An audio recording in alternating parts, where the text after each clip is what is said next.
नमस्कार, मैं निशा श्री आप तमाम दर्शकों का स्वागत कर रही हूँ फर्स्ट लुक बिहार में, जहाँ हम देखते हैं खबरें जो जानना ज़रूरी है। और जैसा कि हम जानते हैं कि इस साल के अंत तक बिहार का जो विधानसभा चुनाव है वो हो जाएगा और ये 18वां विधानसभा चुनाव होगा। अगर एक धूरी सी नज़र जो हम अगर डालें कि बिहार के इतिहास पे, तो 51 में, मतलब सबसे, अगर हम पूरे बिहार का इतिहास देखने लगें तो पता नहीं वो कितना पुराना समय तक जाएगा, लेकिन आज़ादी के बाद जो हमारा आधुनिक भारत है उसमें 1951 से जो है वो आधुनिक बिहार का जो हमारी राजनीति है वो उसकी शुरुआत हुई। और इसमें हमने देखा कि अभी तक 18 बार, अब ये जो है इस साल 2025 में वो 18वां विधानसभा चुनाव होगा। अब तक 17 बार विधानसभा चुनाव हो चुके हैं और इसमें शुरुआत में तो सन 2000 तक हम अविभाजित बिहार थे, यानी कि जो झारखंड का हिस्सा है वो भी बिहार में शामिल था। लेकिन फिर 2000 के बाद बिहार का विभाजन हो गया और उसके बाद से बिहार में जो क्षेत्र हैं उनका चुनाव होना शुरू हुआ। तो इसी के ऊपर आज चर्चा करने के लिए हमने हमारे विशेष मेहमानों को आज बुलाया है। हमारे साथ हैं राजनीतिक विश्लेषक प्रोफेसर अरुण कुमार सिंह और साथ में हैं हमारे वरिष्ठ पत्रकार रविंद्र कुमार सिंह जी। आप दोनों का बहुत बहुत स्वागत है। और सबसे पहले थोड़ी सी इसकी पृष्ठभूमि जान लेते हैं कि जो पूरा बिहार चुनाव है ये कहाँ से शुरुआत हुई, कौन कौन सी पार्टियां इसमें शुरुआत में थी, कितनी सीट्स थी। तो इसके बारे में, इसके इतिहास के बारे में जानकारी देंगे हमारे वरिष्ठ पत्रकार रविंद्र कुमार सिंह जी। धन्यवाद। बिहार विधानसभा चुनाव का एक तरह से जो 18वीं विधानसभा है उसका बिगुल फूंका जा चुका है। प्रशासनिक और सरकारी स्तर पर तैयारी शुरू है। सभी दल चुनावी मूड में है, बहुत पहले से चुनावी मूड में है। सभी दल तैयारी कर रहे हैं। गठबंधन पार्टियों में जो गठबंधन है वो गठबंधन पर भी बातचीत पार्टियों में शुरू है। उसमें आपस में भेदभाव जो है सीटों के लिए दावेदारी को लेकर भी सहमत शुरू है। इसी दौर में हम आज शुरू करते हैं मुजफ्फरपुर 94 विधानसभा के जो संभावित उम्मीदवार हैं उनके नामों की चर्चा कर रहे हैं। हमारे बीच जाने माने राजनीतिक विश्लेषक प्रोफेसर अरुण कुमार सिंह साथ में हैं और निशा श्री हैं जो काफ़ी अनुभव रखती हैं। इसके आपको हम बता दें कि मुजफ्फरपुर दिग्गजों की धरती रही है। यहाँ से कई बड़े बड़े दिग्गज चुनाव लड़ते आ रहे हैं, इसीलिए मुजफ्फरपुर को बिहार का अघोषित राजधानी, उत्तर बिहार का अघोषित राजधानी भी माना जा रहा है। मुजफ्फरपुर में 1951 में सबसे पहले बिंदेश्वरी वर्मा चुनाव जीते थे INC से, मतलब इंडियन नेशनल कांग्रेस पार्टी से चुनाव जीते थे और वे विधानसभा के अध्यक्ष भी रह चुके हैं। वहीं 1957 में महामाया प्रसाद सिन्हा जैसे चुनाव लड़े और यहाँ से चुनाव जीते थे। आपको बता दें कि महामाया प्रसाद सिन्हा मुजफ्फरपुर बिहार के मुख्यमंत्री भी रह चुके हैं। फिर 1962 में देवनंदन सहाय यहाँ से चुनाव जीते INC से। 1967 में ML गुप्ता INC से चुनाव जीते थे। 1969 में फिर मध्यावधि चुनाव हुआ था। उस मध्यावधि चुनाव में रामदेव शर्मा CPI से चुनाव जीते थे, जो मुजफ्फरपुर शहरी क्षेत्र में CPI मतलब वामपंथी दल का भी प्रतिनिधित्व हो चुका। फिर 1972 में रामदेव शर्मा दोबारा CPI से जीते थे। इसके बाद 1977 में मंजय लाल जनता पार्टी से चुनाव जीते थे, जो समाजवादी नेता थे। उसके बाद 1980 में रघुनाथ पांडे जी कांग्रेस I से चुनाव जीते थे। फिर 1985 में रघुनाथ पांडे कांग्रेस से चुनाव जीते। 1990 में रघुनाथ पांडे कांग्रेस से चुनाव जीते। 1995 में विजेंद्र चौधरी जनता दल से चुनाव जीते थे और 2000 में भी विजेंद्र चौधरी चुनाव जीते, लेकिन वो उस समय RJD से चुनाव जीते। 2005 में 2 चुनाव हुआ, फरवरी में और फिर अक्टूबर में। तो 2005 के फरवरी के चुनाव में भी विजेंद्र चौधरी इंडिपेंडेंट जो चुनाव जीते थे और 2005 के अक्टूबर में भी वो इंडिपेंडेंट चुनाव जीते थे। उस समय उन्हें जदयू का समर्थन प्राप्त था। फिर 2010 में सुरेश शर्मा BJP से चुनाव जीते और 2015 में भी सुरेश शर्मा BJP से चुनाव जीते थे। वहीं 2020 में फिर विजेंद्र चौधरी कांग्रेस से चुनाव जीते। अब आपको बता दें कि यहाँ से जो संभावित उम्मीदवारों की जो लिस्ट हम लोगों के सामने वर्तमान में जो लिस्ट अभी सामने आ रहा है उसमें हम लोग चर्चा करेंगे, जिसमें प्रोफेसर साहब भी बताएंगे कि किस पार्टी से मतलब कौन कौन संभावित उम्मीदवार है और उन उम्मीदवार जो किस तरह से हैं, उनका राजनीतिक बैकग्राउंड क्या है, उस पर भी हम लोग चर्चा करेंगे। तो जो हमने अभी तक का लिस्ट देखा है, जो अभी तक 17 बार चुनाव हो चुके हैं बिहार में, और इसमें हमने लिस्ट देखा, इसमें हमने देखा कि कोई एक पार्टी ही अपना दबदबा नहीं बनाए। मुजफ्फरपुर की जो जनता है, उसका जो वोटर इंटरेस्ट है, वो देखा गया है कि हमेशा व्यक्ति और पार्टी से उठ करके वो हमेशा किसी और ही मुद्दे, हो सकता है कि वो जो समाज में जो जागृत मुद्दे होते हैं और उनको जो पार्टी उठा रही होती है उसको हमेशा से देखा जाता है। तो इसको हम रूढ़िवादी या परंपरागत वोटर सीट में नहीं देख सकते हैं। आगे प्रोफेसर अरुण कुमार सिंह के पास जाते हैं और उनसे जानते हैं कि क्या देखते हैं वो अभी संभावित क्षेत्रों के बारे में। देखिए, ऐसा है कि अभी रविंद्र बाबू चर्चा कर रहे थे कि मुजफ्फरपुर में जब से मुजफ्फरपुर विधानसभा का गठन हुआ और वहाँ चुनाव होते गए, तो जैसा आपने भी कहा कि अलग अलग पॉलिटिकल पार्टीज़ के लोग अलग अलग समय में चुनाव जीते हैं, लेकिन यहाँ से दिग्गज लोग चुनाव जीतते रहे हैं। एग्जाम्पल के लिए महामाया प्रसाद सिन्हा 1957 में चुनाव जीतते हैं, लेकिन वो 1967 में बिहार के मुख्यमंत्री भी बन जाते हैं।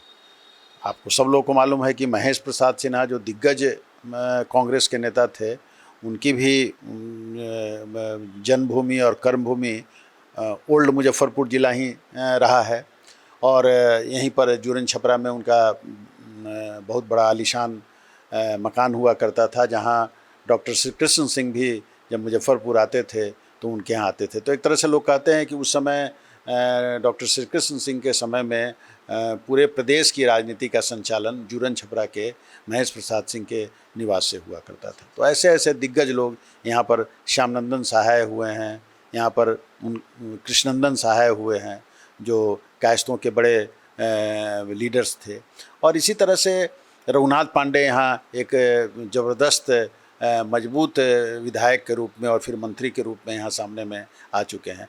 और फिर विजेंद्र चौधरी को भी जो अभी वर्तमान विधायक हैं कांग्रेस से, उनको भी श्रेय जाता है कि उन्होंने रघुनाथ पांडे जैसे दिग्गज को चुनाव में हरा दिया था 1995 में।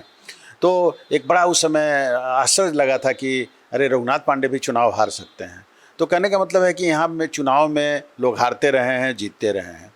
जो पिछला चुनाव हुआ है उसमें विजेंद्र चौधरी, देखिए विजेंद्र चौधरी हैं कि ये पार्टियों की निष्ठा इनकी बहुत किसी के साथ नहीं रही है। ये राजद से भी चुनाव जीते हैं, ये इंडिपेंडेंट भी चुनाव जीते हैं जदयू के समर्थन से, फिर ये कांग्रेस से भी चुनाव जीते हैं। तो पिछले बार का जो चुनाव है वो कांग्रेस पार्टी से वो जीते हुए हैं। तो इस तरह से इन्होंने एक अपना यहाँ वोट बैंक बनाया हुआ है, जो जब ये चुनाव लड़ते हैं तो वो इनके साथ होता है। इनका जो वैश्य समाज से आते हैं उसमें भी कलवार हैं। हालांकि यहाँ पर वैश्य समाज में भी काफ़ी देखने में आता है कि अलग अलग जो कानू समाज है वो अलग अपना प्रतिनिधित्व चाहता है, जो कलवार समाज है उसका अलग है, जो अग्रसेन समाज है उसका अलग है। मारवाड़ी समाज भी यहाँ का है, काफ़ी मजबूत स्थिति में है। मारवाड़ी समाज की अलग राजनीति चलती है। तो वैश्य लोगों में भी राजनीति अलग अलग चलती है, लेकिन फिर भी ऑन द होल हमने देखा है कि विजेंद्र चौधरी जी कई बार चुनाव जीते हैं। तो और पिछले बार के चुनाव में विजेंद्र चौधरी की लड़की अंकिता, वो भी काफ़ी सक्रिय, अपने पिताजी के लिए काफ़ी सक्रिय हुई थी। और तब उस समय एक अफवाह या कहें या उसमें सत्यता भी हो सकती है कि एक हुआ था कि विजेंद्र चौधरी अपने आगे की पौध तैयार कर रहे हैं कि अगला चुनाव जो है विधानसभा का वो उनकी पुत्री लड़ेंगी। तो इस बार भी ऐसा हो सकता है, ऐसी संभावना हो सकती है, क्योंकि महिलाओं को सभी पार्टियां थोड़ा प्रेफरेंस देने जा रही हैं। तो हो सकता है कि उनकी तबीयत विजेंद्र चौधरी की काफ़ी ख़राब रहती है, नासाज रहती है। तो ऐसा हो सकता है कि कांग्रेस पार्टी को अगर इंडिया गठबंधन जो है उस गठबंधन से अगर कांग्रेस को टिकट यहाँ मिलता है तो विजेंद्र चौधरी को भी टिकट मिल सकता है, और नहीं तो उनकी ख़राब तबीयत की स्थिति में उनकी पुत्री को भी टिकट मिल सकता है। तो इस तरह से ये एक है। और पिछले बार के जो चुनाव जो हुए थे उसमें उनके निकटतम प्रतिद्वंदी थे, जो काफ़ी कम वोट से चुनाव हार गए थे, वो थे भारतीय जनता पार्टी के श्री सुरेश कुमार शर्मा जी। तो ये भारतीय जनता पार्टी यहाँ वर्षों से कई चुनावों को भारतीय जनता पार्टी यहाँ लड़ती आई है, और भारतीय जनता पार्टी का भी संगठन यहाँ पर काफ़ी मजबूत है। तो नेचुरली सुरेश कुमार शर्मा जी भी काफ़ी वो भी सक्रिय हैं, और वो लगातार क्षेत्र में भ्रमण कर रहे हैं, क्षेत्र में दौरा कर रहे हैं, लोगों से संपर्क कर रहे हैं। जो उनके पार्टी के जो वरिष्ठ जन हैं, उन सब लोगों से मिलने जुलने का उनका कार्यक्रम चल रहा है। दिल्ली भी वो जा रहे हैं, और दिल्ली में भी वो लगातार, और एक तरह से उन्होंने खुल के कह भी दिया है कि मैं मुजफ्फरपुर से निश्चित रूप से चुनाव लड़ना चाहूँगा, इसलिए कि जो मुजफ्फरपुर के लिए मेरी सोच है, जो स्मार्ट सिटी को मैं लाया था, और स्मार्ट सिटी का काम जो मेरे मन अनुकूल नहीं हो सका है, उसको फिर से ठीक से मुजफ्फरपुर के विकास के रास्ते पर लाने के लिए एक बार मैं फिर चाहता हूं कि मुजफ्फरपुर का प्रतिनिधित्व करूं। तो एक तो सुरेश कुमार शर्मा जी का निश्चित रूप से ऐसा लग रहा है कि वो चुनाव में अगर उनको भारतीय जनता पार्टी टिकट देती है तो निश्चित रूप से वो एक सशक्त उम्मीदवार होंगे, और उनका मुकाबला भी निश्चित रूप से कांग्रेस की ओर से विजेंद्र चौधरी या फिर ब्रिजेंद्र चौधरी की पुत्री से ही होने की उम्मीद हम लोगों को ज़्यादा लग रही है। तो जो अभी हमने जहाँ तक बातचीत सुनी है, तो इसमें यही है कि मुजफ्फरपुर जो है वो एक इम्पॉर्टेंट सीट बनता है बिहार विधानसभा चुनाव में, और यहाँ पे कभी भी मतलब ये अनप्रेडिक्टेबल सीट होता है, कभी भी यहाँ पे कोई जाति या किसी पार्टी का दबदबा नहीं होता है। यहाँ पे हर इंडिविजुअल के हिसाब से बाजी मार जाते हैं, और जैसा कि हमारे वरिष्ठ पत्रकार ने बताया कि यहाँ से जो भी विधायक चुने गए हैं वो मुख्यमंत्री तक बने हैं। जानते हैं कि इस बार क्या क्या संभावित प्रत्याशियों की आशा है कि मुजफ्फरपुर, क्योंकि मुजफ्फरपुर में जो है मुजफ्फरपुर विधानसभा सीट अगर हम देखें तो इसमें 11 विधानसभा क्षेत्र माने जाते हैं, जिसमें से कि एक मुजफ्फरपुर भी है जो 94 नंबर की संख्या पर आता है। तो अगर मुजफ्फरपुर से खड़े होने वाले उम्मीदवारों या प्रत्याशियों की बात अगर हम करना चाहें तो कौन कौन है इस लिस्ट में, इसके बारे में वरिष्ठ पत्रकार रविंद्र कुमार सिंह जी जानकारी दें। जी देखिए, सभी दलों से, भाजपा से भी हैं, कांग्रेस से भी हैं, अभी एक जनस्वराज है उनसे भी है, फिर जदयू से भी। जदयू तो गठबंधन में है, भाजपा का सीट बनता है, लेकिन भाजपा का सीट पिछले चुनाव में भाजपा इस सीट को हार चुकी थी, इसलिए जदयू भी अपना दावा कस रहा है। इसलिए जदयू से भी कई संभावित उम्मीदवार हैं, और जनस्वराज से भी हैं, बसपा से भी हैं, भाकपा माले से भी संभावित उम्मीदवार हैं, और कई निर्दलीय उम्मीदवार भी हैं जो चुनाव लड़ना चाहते हैं। तो मैं पहले कांग्रेस की चर्चा करूं, जो कांग्रेस के यहाँ से विधायक भी हैं विजेंद्र चौधरी जी। एक तो विजेंद्र चौधरी विधायक हैं तो दावेदार हैं ही, उनका बनता है, लेकिन एक बीच में बातें आ रहे हैं कि विजेंद्र चौधरी बीमार हैं। हालांकि विजेंद्र चौधरी इसको खारिज करते हैं कि तबीयत थोड़ा मोड़ा तो सबका कभी कभी जैसे ख़राब होना, ये सब बनना, ये सब प्रक्रिया में है, हम बिल्कुल स्वस्थ हैं और चुनाव हम लड़ेंगे। लेकिन जो आकलन किया जाता है विजेंद्र चौधरी के बीमार होने की बात सुन करके ही कांग्रेस में लंबी लिस्ट तैयार है, काफ़ी लोग तैयार हो गए हैं जो हम चुनाव लड़ेंगे। वैसे भी विजेंद्र चौधरी के विधायक रहते भी पहले भी जो दावेदार थे वो लोग भी दावेदार हैं। जैसे मयंक कुमार कुन्ना है कांग्रेस से, जो पहले यहाँ से प्रत्याशी रह भी चुके हैं और पुराने कांग्रेसी हैं, कांग्रेस के महानगर अध्यक्ष भी रह चुके हैं। उनका कमोबेश यह दावा है कि टिकट उन्हें ही मिलेगा। अब क्या है वो तो पार्टी के ऊपर निर्भर है। उनका यह पूर्ण विश्वास और दावा है कि उन्हें पार्टी उम्मीदवार बनाएगी और वे चुनाव जीतेंगे। इसी तरह से कांग्रेस के कृपाशंकर शाही हैं, जो कांटी विधानसभा क्षेत्र में उनका घर है, कांटी से प्रमुख भी हैं, लेकिन वो भी शहरी क्षेत्र से चुनाव लड़ना चाह रहे हैं। इसी तरह कांग्रेस के और भी हैं, जो केदार सिंह पटेल है, जो पुराने कांग्रेसी हैं, वो भी यहाँ से चुनाव लड़ना चाह रहे हैं। वो भी ऑनलाइन कुछ अप्लाई चला था कांग्रेस का, तो वो भी अप्लाई किए थे। सबसे बड़ी बात तो यहाँ यह है कि जो कांग्रेस के जिला अध्यक्ष जो अरविंद कुमार मुकुल हैं, वे मुजफ्फरपुर और अराई दोनों से अपना आवेदन दिए हैं, दोनों जगह से दावेदारी कस रहे हैं, जो शहर से, और उनके पुत्र जो मोहित कुमार हैं, दोनों पिता पुत्र मुजफ्फरपुर से दावेदार हैं।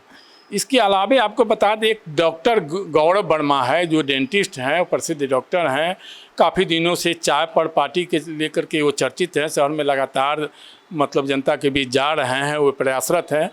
उनका भी है जो कांग्रेस से टिकट मुझे मिलने की उम्मीद है, और वो भी है दावेदार जो हम कांग्रेस से टिकट लेंगे और चुनाव जीतेंगे।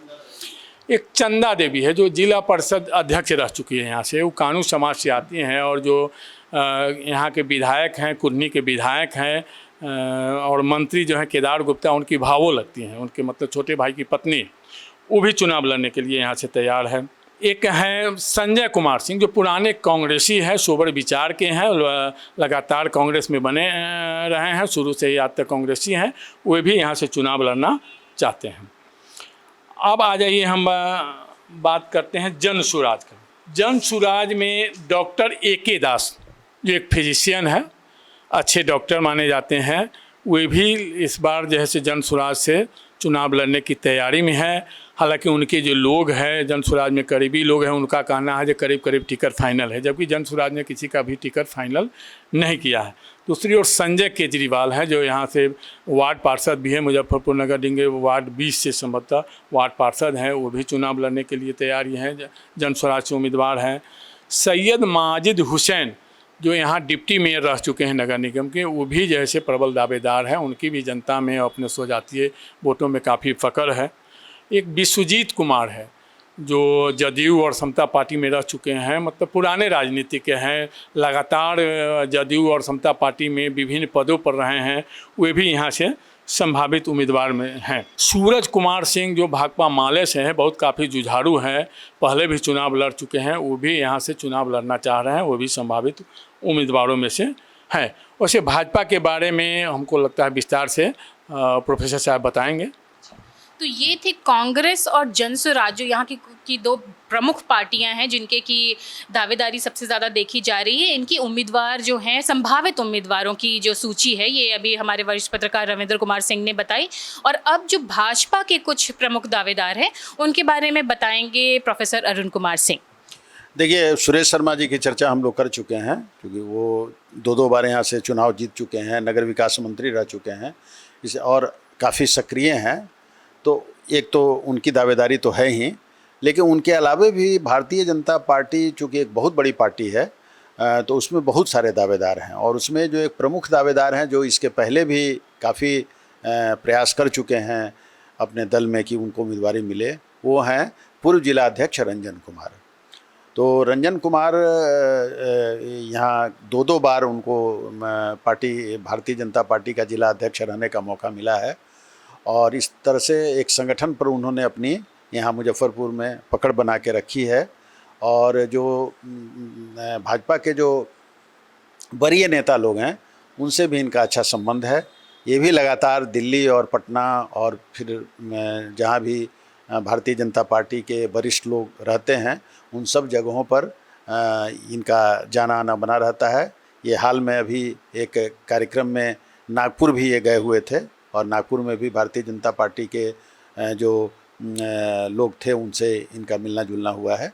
तो एक तो अपने को वो प्रबल दावेदार मानते हैं और वो चाहते हैं कि इस बार उनको टिकट मिले। उसके अलावा और ये रंजन कुमार भी भूमिहार, जैसे जिस तरह से सुरेश कुमार शर्मा जी भूमिहार जाति से आते हैं, रंजन कुमार भी भूमिहार जाति से आते हैं। लेकिन इस बीच में एक नया नाम उभर कर आया है महिला सेक्टर से, डॉक्टर ममता रानी का। डॉक्टर, आप सब लोगों को मालूम है कि ममता रानी राष्ट्रीय फलक पर जो महिला मोर्चा है भारतीय जनता पार्टी का, उसके कार्यकारिणी की सदस्य हैं वो। और प्रधानमंत्री जब यहाँ आए हुए थे तो उनको मंच संचालन करने का भी मौका, लोकसभा के चुनाव में जब प्रधानमंत्री आए थे तो मंच संचालन करने का मौका उनको पार्टी ने दिया था, और वो काफ़ी पार्टी में सक्रिय हैं। वो अपना प्रतिवर्ष अपना जन्मदिन मनाती हैं, जिसमें काफ़ी बड़े पैमाने पर लोगों को बुलाती हैं और पार्टी के सभी कार्यक्रमों में भाग लेती हैं। तो उनका ये कहना है कि चूँकि भारतीय जनता पार्टी महिलाओं को आगे बढ़ाना चाहती है, महिला सशक्तिकरण में विश्वास करती है, और वो यहाँ पर RBVM कॉलेज है उसकी प्रधानाचार्य अभी वर्तमान में है। इसके पहले वो MDDM कॉलेज और MSKB में भी प्रधानाचार्य रह चुकी हैं। तो इस तरह से एक डॉक्टर ममता रानी का भी नाम वो आ रहा है सामने में। उसके बाद फिर यहाँ एक पुराने भारतीय जनता पार्टी के कायस्थ समाज से आने वाले राजेश वर्मा जी भी हैं, और राजेश वर्मा जी भी इधर मुजफ्फरपुर में ज़्यादा सक्रिय देखे जा रहे हैं, और ऐसा उनके जो नज़दीकी लोग हैं उनका कहना है कि वो भी अपनी उम्मीदवारी दे चुके हैं। और भारतीय जनता पार्टी के संगठन में वो काफ़ी, जो बिहार प्रदेश का जो संगठन है उसके संगठन के वो महामंत्री हैं, तो एक उसको माना जाता है कि काफ़ी बड़ा पद उसको माना जाता है, तो वो भी सक्रिय हैं, अच्छे वक्ता भी हैं। विवेक कुमार जी कुछ खुल के बोलते नहीं हैं। विवेक कुमार जी अभी पूर्वी जो जिला बना है भारतीय जनता पार्टी के हिसाब से, उसके वो अध्यक्ष हैं और यहाँ के पूर्व डिप्टी मेयर भी रह चुके हैं। तो विवेक कुमार जी खुल के तो नहीं बोलते हैं, लेकिन भीतर भीतर उनकी इच्छा है कि वो उनको अगर उम्मीदवारी मिल जाए तो वो चुनाव जीत सकते हैं।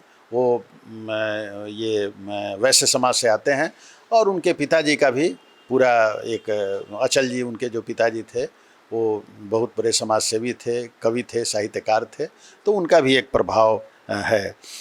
डॉक्टर मोनालिसा जी जो ये अभी वर्तमान में डिप्टी मेयर हैं, तो वो भी काफ़ी सक्रिय नज़र आ रही हैं, और उनके पति डॉक्टर नवीन कुमार यहाँ सदर हॉस्पिटल के सीनियर डॉक्टर हैं, तो वो भी चाहती हैं, डॉक्टर मोनालिसा भी चाहती हैं कि उनको उम्मीदवारी मिले। वो भी वैश्य समाज से ही, कानू समाज से वो आती हैं, और एक तरह से नगर निगम की जो राजनीति है उससे थोड़ा अलग हट के वो जनता के हित की बात करती हुई देखी जाती हैं, तो उनको भी एक संभावित उम्मीदवार के रूप में है। मेयर जो अभी यहाँ हैं निर्मला साहू, तो निर्मला साहू जो मेयर यहाँ पर हैं, तो नेचुरली मेयर के रूप में डायरेक्ट चुनाव से वो आई हैं, और मुख्य रूप से उनके मेंटर जो हैं वो उनके पति शिवशंकर साहू जी हैं, तो जिनका कि बहुत बड़े आटा और सत्तू का जो असरफी गोल्ड आटा जिसको जो आता है ब्रांड, उसके वो जो है सो मालिक हैं, ऑनर हैं। और निर्मला साहू भी चाहती हैं कि अगर महिला को टिकट भारतीय जनता पार्टी दे तो निर्मला साहू भी चुनाव लड़ने के लिए अपना चाहती हैं। उसके बाद फिर वर्षा रानी, महिलाओं में वर्षा रानी जो पूर्व मेयर जो हम लोगों के समीर कुमार की पत्नी हैं, तो बहुत मतलब कि उनका ये कहना है कि चूँकि हम बराबर जब मेरे पतिदेव यहाँ फर्स्ट मेयर बने थे तो उस समय उनके साथ साथ समाज सेवा का काम करने का उनको मौका मिला था, तो वो चाहती हैं कि अगर पार्टी उनको मौका देगी तो निश्चित रूप से वर्षा रानी भी चुनाव में अपनी उम्मीदवारी देने के लिए तैयार हैं। और देवीलाल जी आप लोग सब लोग जानते हैं कि देवीलाल जी काफ़ी एक्टिव और मुखर लोग हैं, अपनी बात को बड़ी बेबाकी से वो रखते हैं, और शहर के का जितना भी शहर की जो गतिविधियां होती हैं उसमें वो पार्टिसिपेट करते हैं। बड़े व्यवसायी भी हैं, और उनका वो अग्रसेन जो वैश्य कम्युनिटी है उससे वो आते हैं, और तो उनका भी क्लेम है कि भाई हमको भी भारतीय जनता पार्टी को मौका देना चाहिए यहाँ से, और वैश्य समाज को अगर मौका दें तो देवीलाल को ही मौका मिलना चाहिए, ऐसा उनका कहना है। वो अपने को सेवादार बतलाते हैं, तो वो भी एक चुनाव में जानना चाहते हैं।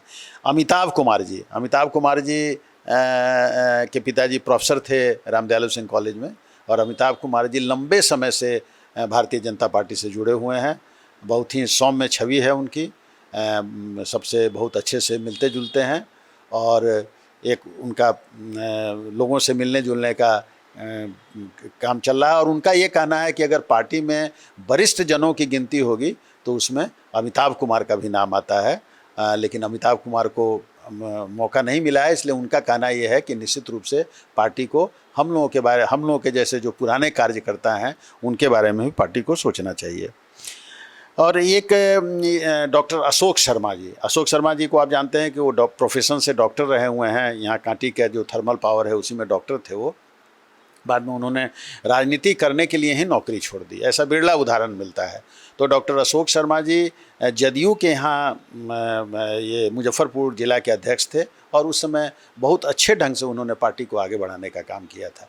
लेकिन बाद में जब नीतीश कुमार आरजेडी के साथ चले गए तो इन्होंने अपना रास्ता बदल लिया और ये भारतीय जनता पार्टी को डॉक्टर अशोक कुमार शर्मा ने ज्वाइन कर लिया। डॉक्टर अशोक शर्मा जी काफ़ी सक्रिय हैं और समाज में जहाँ कहीं भी जिस तरह की ज़रूरत पड़ती है तो डॉक्टर अशोक शर्मा वहाँ सामने में आते हैं, लोगों की मदद करते हैं। संजीव शर्मा जी सुरेश कुमार शर्मा जी के कनिष्ठ पुत्र हैं और वो काफ़ी समाज सेवा के क्षेत्र में काफ़ी उन्होंने काम किया है।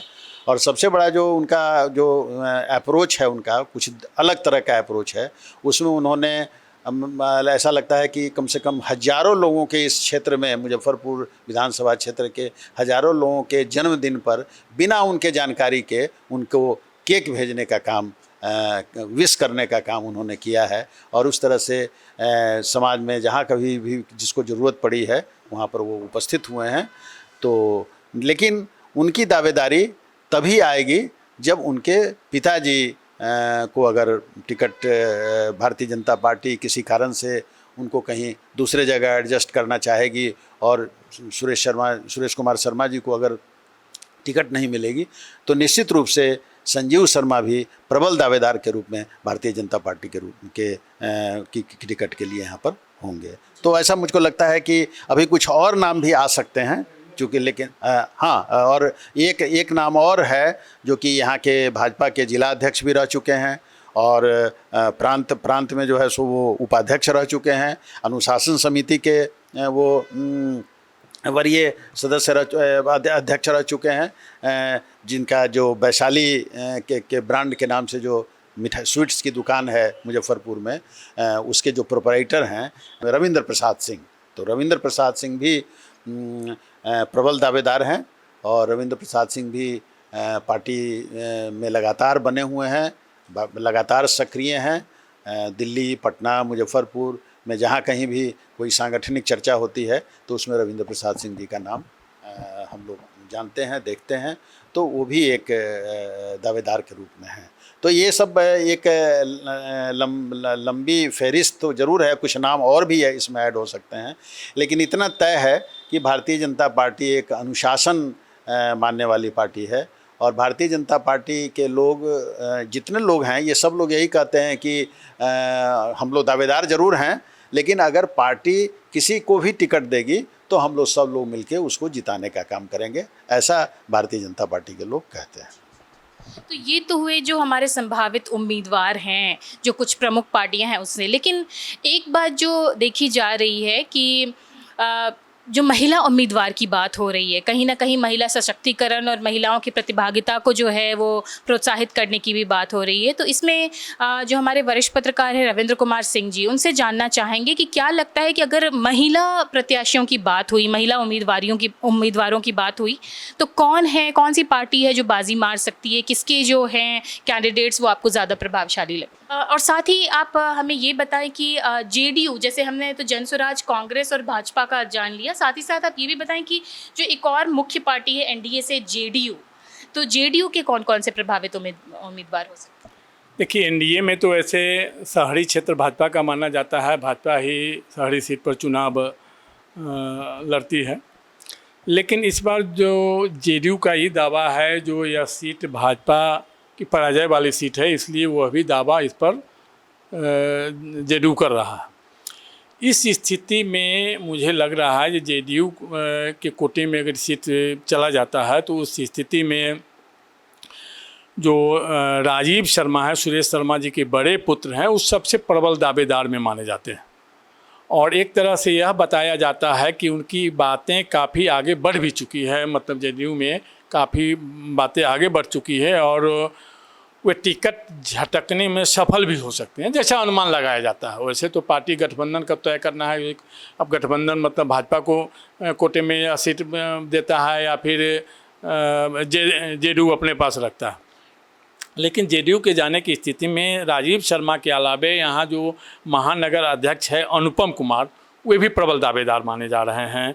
वे भी लगातार पार्टी में सक्रिय हैं। वे भी मतलब प्रदेश स्तर से लेकर के सब लगातार मुहिम चला रहे हैं। यहाँ से पटना दिल्ली दौड़ाव लगातार जो है इसके लिए गोपनीय रूप से अपना कर रहे हैं। एक पद पर होने के नाते वह खुलासा नहीं कर रहे हैं जी हम भी दावेदार हैं, लेकिन वो लगातार प्रयासरत हैं। वही सुबोध कुमार सिंह, जो सुबोध कुमार सिंह अभी विश्वती के सदस्य भी हैं और वो भी पहले महानगर जदयू युवा मोर्चा के अध्यक्ष रह चुके हैं।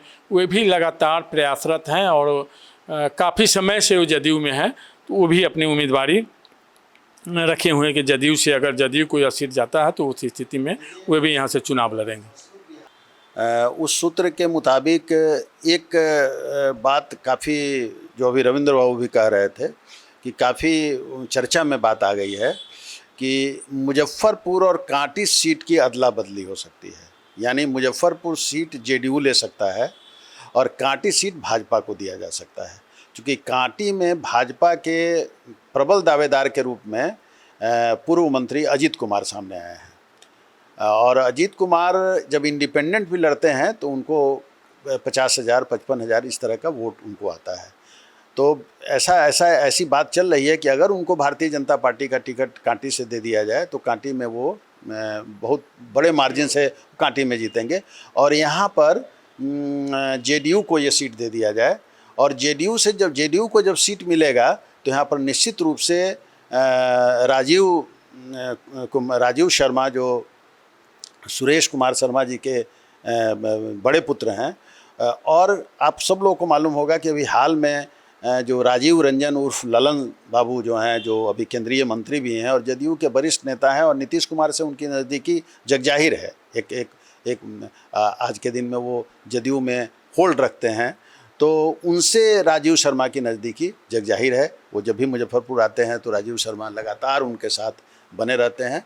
तो ऐसा हो सकता है कि ये मुजफ्फरपुर सीट जदयू को चला जाए और जदयू को जाएगा तो निश्चित रूप से राजीव शर्मा को ही वो टिकट मिलेगा, ऐसा हम लोगों का मानना है। तो ये बात हो गई जो कांग्रेस, बीजेपी और जो जनसुराज है, जो प्रमुख पार्टियां हैं उसकी, लेकिन और भी कुछ ऐसे संभावित उम्मीदवार हैं। हमारे वरिष्ठ पत्रकार उनका भी नाम लेना चाहेंगे आपके साथ। जैसे अभी बसपा से नाम आया है, बसपा से जो पंकज कुमार हैं, जो निर्दलीय भी चुनाव लड़ना चाहते हैं लेकिन बसपा से भी प्रयासरत है, तो बसपा के संभावित जो पंकज कुमार ओझा है, जो खबड़ा मुखिया के पति हैं, वो भी चुनाव यहाँ से लड़ना चाहते हैं। वो भी संभावित उम्मीदवार हैं। उनका कहना है जब पार्टी से टिकट मिले तो मिले, नहीं तो वो निर्दलीय भी चुनाव लड़ेंगे और इसलिए स्थिति में वो चुनाव लड़ेंगे। एक मनोरंजन कुमार सिंह है, जो लोकसभा चुनाव पिछली बार निर्दलीय लड़े थे, वे भी इस बार संभावित उम्मीदवार हुए, चुनाव लड़ने की तैयारी कर रहे हैं। वहीं सावन पांडे हैं, जो लगातार अभी क्षेत्रों में बने रह रहे हैं। लगातार उनका बैनर पोस्टर क्षेत्र में देखा जा रहा है कि वो भी हैं जो निर्दलीय चुनाव मुजफ्फरपुर से लड़ेंगे और मुजफ्फरपुर बेटा, ऐसा करके कई जगह उनका बैनर भी जो है लगाया गया है। एक भाकपा माले से सूरज कुमार सिंह हैं, वो भी यहाँ से संभावित उम्मीदवार है। पहले भी सूरज कुमार सिंह यहाँ से चुनाव लड़ चुके हैं। राजद, हालांकि राजद के जो सूत्र हैं वो बताते हैं कि नहीं, राजद यहाँ पर कांग्रेस को ही ये मुजफ्फरपुर की सीट राजद देगी। यहाँ से माले को भी, इंडी गठबंधन में रहने वाले माले को भी नहीं मिलेगा और आरजेडी भी नहीं लड़ेगी। लेकिन आरजेडी से एक इंजीनियर ये शिवनंदन शाह हैं, जो व्यापारिक प्रकोष्ठ है राजद का, उसके वो प्रदेश उपाध्यक्ष हैं, तो वो काफ़ी सक्रिय नज़र आ रहे हैं। ऐसे वो उनका साहेबगंज में भी, वो साहेबगंज से भी अगर राजद से उनको टिकट मिलता है तो चुनाव लड़ने के लिए तैयार हैं। लेकिन मुजफ्फरपुर पर उनकी दावेदारी है कि अगर किसी कारण से यहाँ पर राजद मुजफ्फरपुर, चूँकि मुजफ्फरपुर एक महत्वपूर्ण, इसका मैसेज आता है, मुजफ्फरपुर में कोई चुनाव जीता है तो उसका मैसेज आता है पूरे बिहार में। तो अगर आरजेडी बड़ी पार्टी है और वो अगर चाहेगी कि नहीं मुजफ्फरपुर से हम लड़ें, कांग्रेस को दूसरा सीट कोई अलॉट किया जाए, तो इंजीनियर शिवनंदन शाह जो हैं वो भी प्रबल दावेदार के रूप में सामने में आ रहे हैं।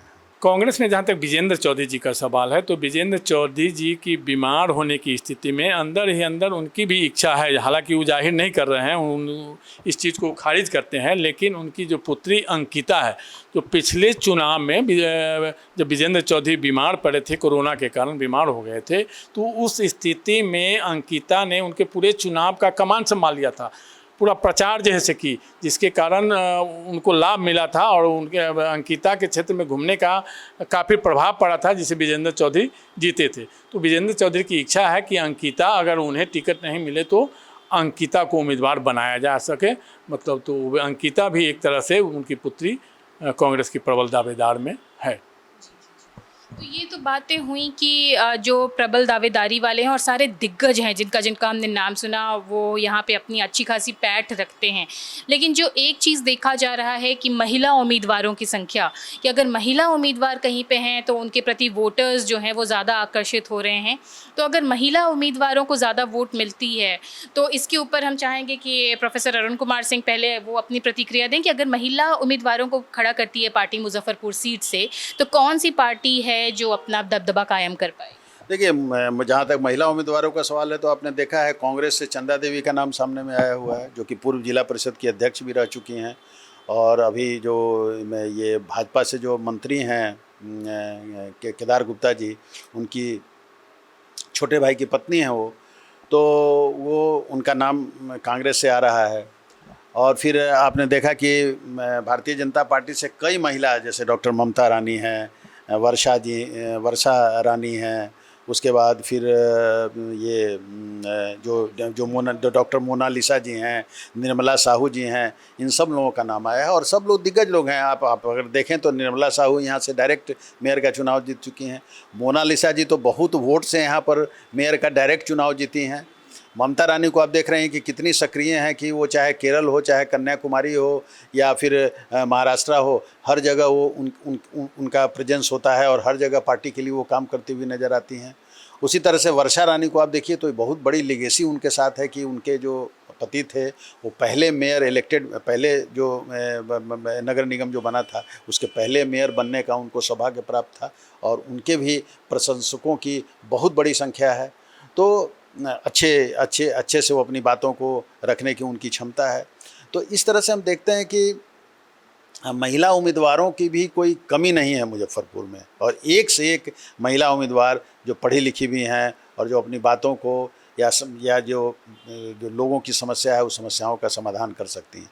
और भारतीय जनता पार्टी चूँकि महिलाओं को इस बार वो चाहेगी कि धीरे धीरे महिलाओं के सीट्स को बढ़ाती जाए, क्योंकि भारतीय जनता पार्टी ने ऑलरेडी संविधान में संशोधन करके महिलाओं को लोकसभा के अंदर और विधानसभाओं के अंदर रिजर्वेशन दे दिया है। हालांकि उसको लागू होना है 2029 और 29 के बाद, ये अलग की बात है। तो इस तरह से भारतीय जनता पार्टी का कमिटमेंट एक तरह से महिलाओं के साथ हो गया है। तो हम लोगों को ऐसा लगता है कि अगर भारतीय जनता पार्टी, और हो सकता है कि कांग्रेस भी दे दे, जैसे कांग्रेस से एक तो अंकिता की चर्चा अभी कर रहे थे, जो हमारे जो अभी वर्तमान विधायक हैं विजेंद्र चौधरी जी, उनकी पुत्री है, तो कांग्रेस कुमारी अंकिता को भी टिकट दे सकती है और फिर चंदा देवी को भी टिकट दे सकती है। और उधर भारतीय जनता पार्टी में देखें तो मैंने 4 नाम तो आपको गिना ही दिए हैं सीधे सीधे। तो ऐसा भी हो सकता है कि मुजफ्फरपुर में जिस तरह से इस बार हम लोग मेयर और डिप्टी मेयर में दोनों जगह दोनों महिलाओं को हमने जिताया है, उसी तरह से ये भी एक संभावना बन रही है कि दोनों तरफ से, कांग्रेस से भी और भारतीय जनता पार्टी की ओर से भी महिला आ जाएं। और निश्चित रूप से मुझे ऐसा लगता है कि अगर ये महिलाओं के बीच में प्रतिस्पर्धा होगी और चुनाव अगर होगा तो रोचक चुनाव होगा। कहना मुश्किल होगा कि कौन उसमें चुनाव जीतेगा, कौन हारेगा, ये तो अभी नहीं प्रेडिक्ट किया जा सकता है, लेकिन बहुत ही रोचक चुनाव मुजफ्फरपुर का चुनाव हो जाएगा। तो ये तो बात हुई कि महिला उम्मीदवारों का जो एक अगर होता है, हर एक पार्टियां जो है वो चाहती हैं, जब वो देख रही हैं कि वोटरों का रुझान जो है वो महिला जो उम्मीदवार होती है उनकी तरफ ज़्यादा है, तो क्या सारी पार्टियां अपने तरफ से कोशिश करेंगी जो प्रमुख सीट है, जिसमें कि मुजफ्फरपुर भी एक प्रमुख सीट में आता है, उसमें वो महिला उम्मीदवार को खड़ा करें? तो इसमें हम जो हमारे वरिष्ठ पत्रकार हैं रविंद्र कुमार सिंह, उनसे भी ये जानना चाहते हैं कि अगर पार्टियों में महिला उम्मीदवारों को खड़ा करने का पहल किया गया मुजफ्फरपुर सीट से, तो कौन सी पार्टी का दबदबा अधिक रहेगा? और क्या जातीय समीकरण से उठकर महिला वोटर्स की संख्या आपको लगता है कि मुजफ्फरपुर में वो हावी हो पाएगा? देखिए, सरकार, केंद्र सरकार ने तो संविधान में संशोधन करके महिला आरक्षण मतलब विधानसभा और लोकसभा में देने की बात मतलब फाइनल कर चुका है। उस स्थिति में लगता है कि जो सर बताए हैं कि वो यह लागू 29 से होना है, लेकिन हो सकता है जो पहले से ही धीरे धीरे वो सीट बढ़ाए और महिलाओं को जैसे भागीदारी बढ़ावे। उस स्थिति में हो सकता है यहाँ से महिला उम्मीदवार हो, भाजपा भी महिला उम्मीदवार बना सकते हैं और इसके बाद कांग्रेस से भी महिला उम्मीदवार मतलब हो सकती है इस स्थिति में। और महिला जहाँ तक है तो जात पात का चुनाव, वो महिला का चुनाव हो या पुरुष का चुनाव हो, जो बिहार में जात पात हावी है वो तो कमोबेश रहना ही है, वो रहेगा ही। तो ये थी तमाम बातें जो आने वाले जो विधानसभा चुनाव है 2025 में, उसमें हमने आज विशेष रूप से मुजफ्फरपुर जो सीट है 94 नंबर जो सीट है मुजफ्फरपुर विधानसभा का, इसके ऊपर चर्चा की। इसमें जो संभावित प्रत्याशी हैं उनके बारे में बातचीत की।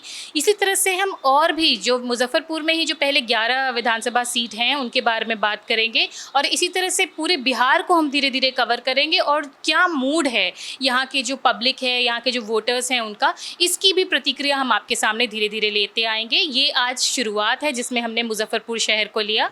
तो हमारे जो विश्लेषक आज यहाँ पर आए, अपनी तमाम जानकारियाँ दी, उनको बहुत बहुत हम धन्यवाद देंगे। तो इसी के साथ अब इस चर्चा को यहीं देते हैं विराम। आप देखते रहिए और इंतज़ार में रहिएगा हमारे अगले अंक के लिए। तब तक के लिए दीजिए इजाज़त और प्लीज़ इसे लाइक और सब्सक्राइब करना ना भूलें। आप देख रहे थे फर्स्ट लुक बिहार।